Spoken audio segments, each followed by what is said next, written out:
I've always had the same dream performance scenario. I would like to do a show at Carnegie Hall with me, Frank Ocean, Jasmine Sullivan, Beyonce, and Casey Musgraves. But I would like for it to be like with a full-blown like orchestra, and I would like the requirement to be that everyone wears sweatpants and pajamas, especially the people that come in the audience, and that there's no old people there. Hey, what's up? My name is Reneé Rapp, and I'm going to be answering 20 questions for 2023. My great-grandmother's name was actually Snow White, and like I always thought that if there was a perfect name for an album, it would be Blonde, but that's already been taken. So Snow Angel it was. I mean, it sounds like cheesy, but it's like the last like 6 or 7 months of my life. Right now, Pretty Girls, but after that, Willow. Probably Snow Angel. I had recounted this situation like so many times, and after you like explain a situation enough, you kind of like lose like the impact a little bit. So I was just like, why am I even writing about this? And then I actually figured out it was kind of just avoidant.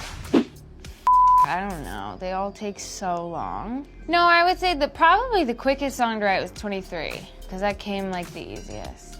I'm listening to so many less people now. I like really wanted to like prove myself in the beginning. Don't get me wrong, I definitely still do, but I feel like I need to listen to less people who have just been like awarded things because they're somebody's son, brother's, uncle's best friend. I don't give a about that right now. So I love the songwriting on this album. Some songs we wrote multiple times. Like there were different bridges to Talk Too Much. There's like a couple versions of like more than one song on the album, so I'm most proud of the songwriting. Oh, I would love for Jasmine Sullivan to listen to Snow Angel. Just because I love her. That's it, I love her. I mean, I could sit down with her for any kind of reason. I'd be down.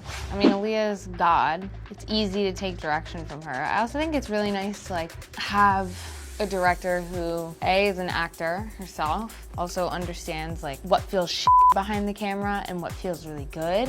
And she's also very thoughtful and is a very like realistic person. Like she's like, I have to see it to understand it. Whereas I feel like I'm very like, you know, it's nice. She makes me much more grounded. I mean, everything. I feel like I'm pretty much nervous about everything most of the time. People coming, people liking the songs. Doing a good job, looking cute, feeling cute. I don't have to worry about looking cute, but I do. I'm kidding, ha ha ha. Really raunchy Kesha. What's that like, there's a hole in the wall, it's a dirty FIFA, it's a place downtown. So it's called like Take It Off. I made music videos to that as a kid. They weren't tasteful. And like, I say guilty pleasure as in like, these are phenomenal songs, but like at the time I was super young. It's like anything Young Money. Like I made a video to Bedrock when I was like 10. But I honestly was serving. Frank Ocean is the craziest songwriter ever. It actually makes no sense. Oh, I'm getting the duration of Blonde on the back of my ankle. I think it's 6008. Oh, I did, yeah. I got it. I want to get a tattoo for the Carpenters. I want to get a tattoo for myself, my music. I think that's it. Well, my favorite Frank Ocean song is Self-Control, but that's because of like what the song like means to me. My other favorite are like There Will Be Tears, American Wedding. I feel like whenever anybody asks me to give advice, I feel so weird giving advice because I feel like I'm gonna say something and then 2 weeks later I'm gonna be like, why the hell did I say that? So I would just tell my younger self to just go, just to do the thing. Don't trust that bitch named Stephanie. But other than that, she's cool. Well, they're probably the most hilarious group of people I've ever met in my life in a very intimidating way. They're just psychotic. Like, it's a crazy group of people. I've never been so scared and simultaneously so loving of a group in my life, which says a lot. I grew up in theater. They're great, they're dedicated as shit. I don't love anybody that much.